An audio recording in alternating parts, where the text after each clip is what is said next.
Welcome to this Inkscape video tutorial series. In this video, I want to go over the basics of Inkscape and kind of just show you the interface and explore some of the different tools and things we have that we're presented with when we first open up Inkscape. If you haven't yet already installed Inkscape on your computer, you can download it free on Windows, Linux, and Mac, so check out my other videos for that. It's a completely free and open software. It's not a free trial version. And it's very, very powerful. It's very similar to Adobe Illustrator and has all the same functionality and tools that you would find with that program. So the first thing I want to do when we open this up, I just want to show how to kind of pan around and change the way we're viewing this page. So to do that, if we use our scroll wheel on our mouse, we can see we can scroll up and down. And if we hold down the control wheel, we can move this around. This is going to be really important because sometimes you'll just be seeing white space here and you won't be sure where your object in your page is. And so we can hold the pan key and just we can pan by holding down the control wheel and go around and do that. We can also hold down the control key on our keyboard and scroll wheel in and out to zoom in more detail on this page or zoom out so we can find it. Okay? And then we can use these bars here to kind of pan around as well. And we can also, while the control key is held, we can use the arrow keys on our keyboard is another way we can pan around. And that just kind of moves that document around. So we have our selection tool selected right now. These are our tools on the left-hand side. And by default, we have a little light blue box around our selection tool, which means anything we click on, we can select it and change the properties for it. So right now, we're not really selecting on anything because it's just our page. But if we want to draw an object, we can come down here to the square and we can draw a square. So I've got a little green square because that's the color by default, the last color I was using in Inkscape. So you might have a different color there. But left click and drag and then unclick and you'll create a nice square like this. And then we'll go back to our selector tool. And when we click on the selector tool, it'll have a nice selection around it. And we can see that because that's a little dotted black line. And it also has some different arrows, ways that we can change and adjust this shape. So if we click on one of them, we can resize the shape of this square rectangle. We can also change just one axis, so we can make it kind of shorter or taller. And also with every tool, when you click on a different tool or when you have an object selected like this, there'll be options along the top that change. So here we have a W and an H option with some numbers in a text box we can change, and that's going to change the width and height. If you notice up here while I change this, those numbers are changing. And so if I want to change just the height, I can come up here and manually type in a number like 50 and hit enter, and I'll change the height to 50 millimeters, which is the unit that it has selected by default. I can change this to inches if I want, and now it's in inches. So now if I want to change the width to maybe 2 inches, I type in 2 and hit enter on the W side. And the height, if I want it to be 2 inches, I hit 2 on the height and hit enter. And now we have a 2-inch by 2-inch square box. So if we were to print this out, it would be 2 inches by 2 inches on our piece of paper.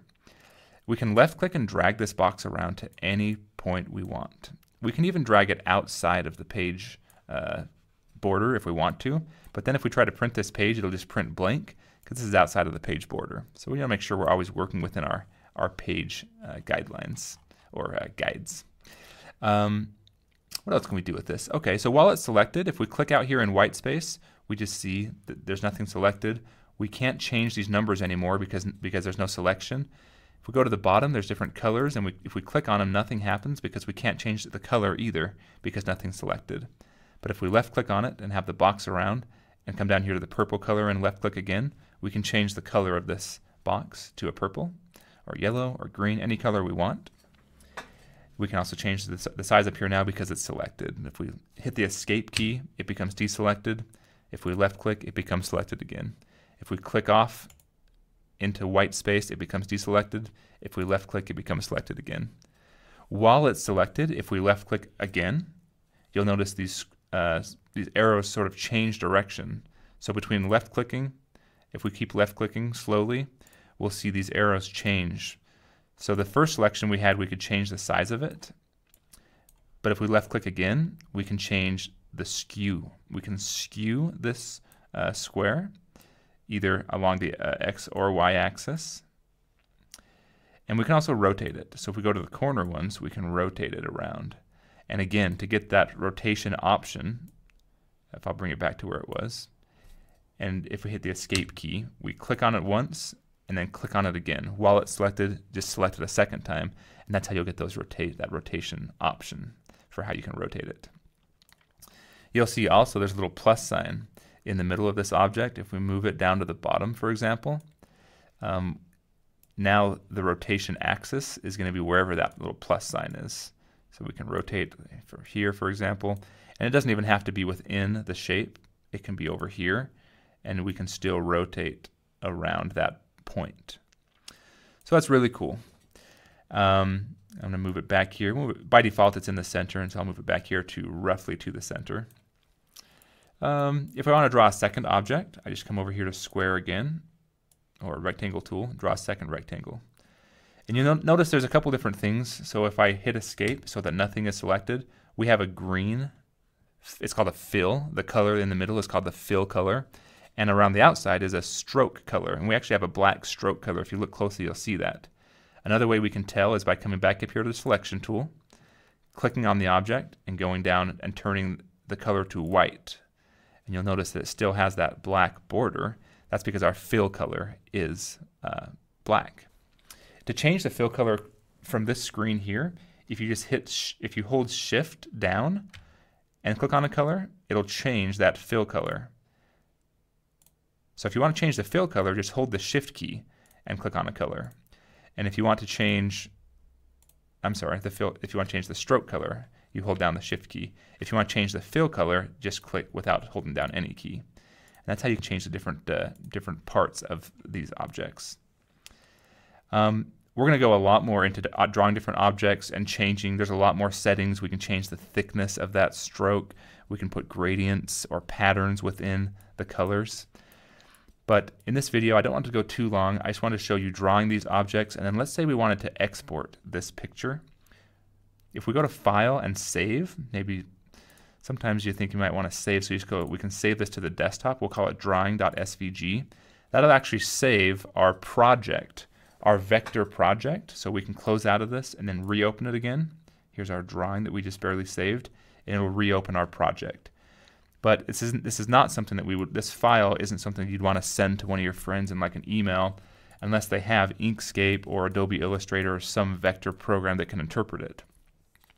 So if we just want to send this as a picture to someone, we go to File and then we go to Export PNG Image. And when we click Export PNG Image, it brings up some options here on the right-hand side.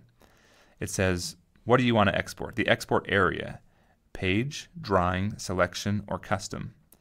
So we want to export, if we export page, it'll export over here. If I hit the minus key, it'll export this entire page as a picture.